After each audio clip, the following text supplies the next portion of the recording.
अस्सलाम वालेकुम। आज हम बात करेंगे दिल पे दस्तक के 12 एपिसोड के बारे में।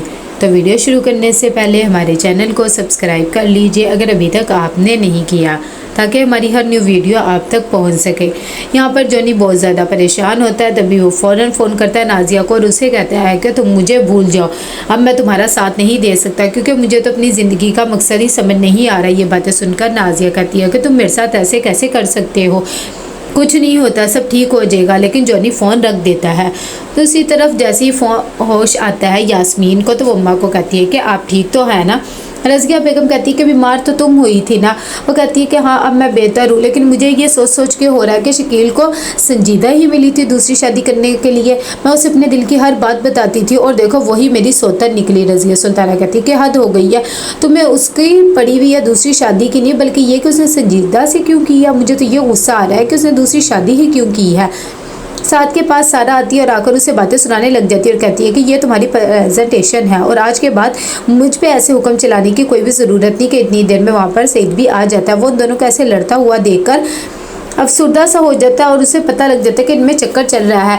साथ सारा को मनाने की कोशिश करता है लेकिन वो उसकी बात नहीं मानती है, तो वो सईद को भी कहता है कि तुम भी यहाँ से चले जाओ। बाहर जाता है सईद तो जाकर अपने एक दोस्त को कहता है कि इन दोनों का चक्कर चल रहा है, लेकिन मेरे ख्याल से अब बहुत ज़्यादा लड़ाइयाँ होने लग गई हैं तो ब्रेकअप हो जाएगा। वैसे कपल तो बहुत अच्छा था। यहाँ पर साथ जब अपने घर जा रहा होता है वो देखता है कि सारा रास्ते पे जा रही होती है। वो रुकता है और उसे कहता है कि मैं तुम्हें घर छोड़ दूंगा और ये क्या तुम खुद में बोलती रहती हो।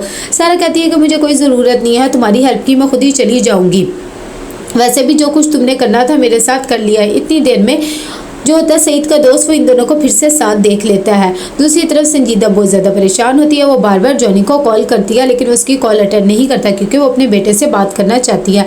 लेकिन जॉनी को जब से पता लगता है कि ये उसकी माँ है तो उसके वो दिल से ही उतर जाती है।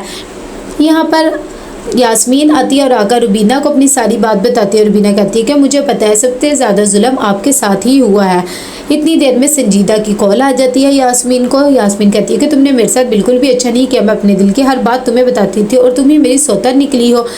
संजीदा कहती है कि ऐसी बात नहीं है, तुम गलत समझ रही हो, मेरी मजबूरी थी। अच्छा मैंने तुम्हें ये कहना था मेरी जॉनी से बात करवा दो। मैंने उसे कितनी दफ़ा फ़ोन किया है लेकिन वो मेरा फ़ोन अटेंड ही नहीं कर रहा है कि एकदम रुबीना फ़ोन पकड़ लेती है और कहती है कि तुम्हारे जैसी घटिया औरत मैंने नहीं देखी है। एक तो हमारा घर तबाह करके रखती है, ऊपर से मैं बार बार फ़ोन कर रही हूँ जॉनी के लिए, तुम ही होती हो फसादी तरीन औरतें। यहाँ पर वो उसे बातें सुना के फ़ोन रखती है। यास्मीन हक्की बक्की रह जाती है और रुबीना कहती है कि ऐसे किसी को बातें सुनाते हैं, आप तो उसकी ऐसे बातें सुन रही थी जैसे शादी की उसे बातें कर रही हो।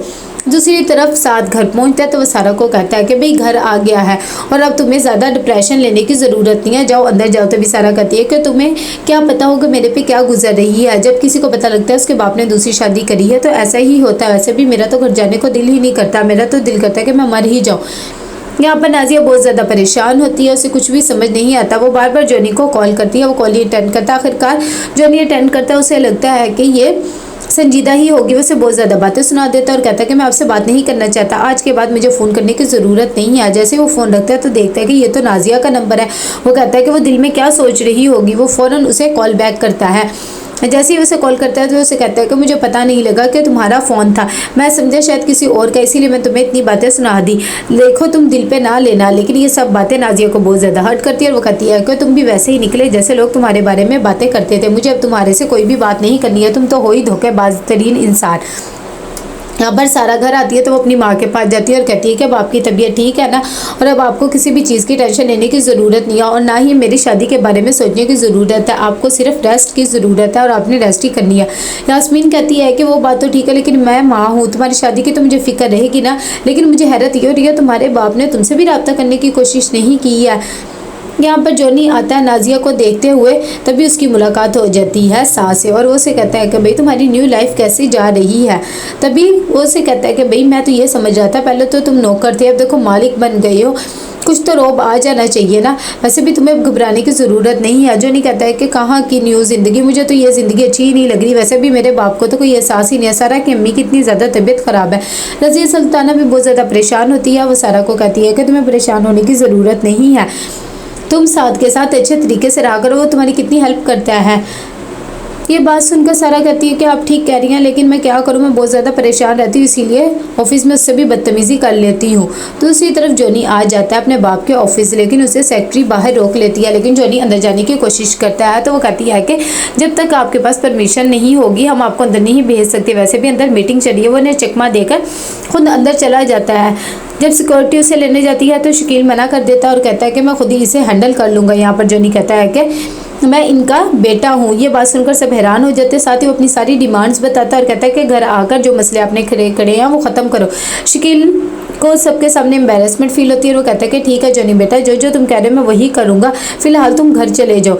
यहाँ पर सारा बहुत ज़्यादा परेशान होती है। वो दोबारा से साथ के पास आती है और आकर अपने रवैये की उससे माफ़ी मांगती है और कहती है कि मैं कुछ ज़्यादा ही परेशान थी, इसीलिए ये सब कुछ तुम्हें बोल लिया। साथ कहता है कि ठीक है मैं समझ सकता हूँ कि तुम परेशान थी, लेकिन तुम्हें भी ज़्यादा कुछ सोचने की ज़रूरत नहीं है। अभी वो बातें कर ही रहे होते हैं कि साथ को उसके बॉस की कॉल आती है और उसे कहते हैं कि कल तुम ऑफिस आना, मैंने तुम्हारी खबर लेनी है। जैसे वो फ़ोन रखता है तो बहुत ज़्यादा परेशान होता है और सारा को बताता है कि सारे ऑफिस में लोग ये समझ रहे हैं कि मेरा और तुम्हारा चक्कर चल रहा है। बॉस बहुत ज़्यादा नाराज़ हो रहे थे उनके पास सुबह, अब तुमने मेरे साथ जाना और क्लैरिफिकेशन देनी है। ये बात सुनकर सारा की हंसी आ जाती है और कहती है कि तुम दुनिया के आखिरी मर्द भी होते हो तो मैं कभी भी तुमसे अफेयर ना करती। यहाँ पर सारा बहुत ज़्यादा परेशान होती है और कहती है कि देखो ज़रा, लोग भी क्या क्या बातें सुन रहे हैं, भला मैं और साथ कभी एक हो सकते हैं।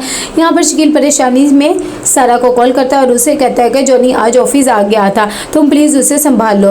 सारा कहती है कि वो आपका बेटा, मेरा बेटा नहीं है, मैं आगे बहुत ज़्यादा परेशान हूँ और आप क्या मुझे न्यू परेशानियाँ लगा के रखते हैं। इतनी देर में वो बाहर जाती है और जाकर जॉनी से कहती है कि तुम्हें तमीज़ नहीं है, तुम आज अब्बा के ऑफिस गए थे और वहाँ जाकर तुमने इतनी ज़्यादा बदतमीज़ी की है। ये बात सुनकर रज़िया सुल्ताना परेशान हो जाती है, लेकिन जॉनी उसे बताता है कि मैं तो आप लोगों के लिए गया था और उन्होंने कहा था कि ये सारा मैस जो करके गए हैं उसे क्लियर करे। तो कैसा लगा आपको एपिसोड, लाइक शेयर करके लाजमी बताइएगा। अल्लाह हाफिज़।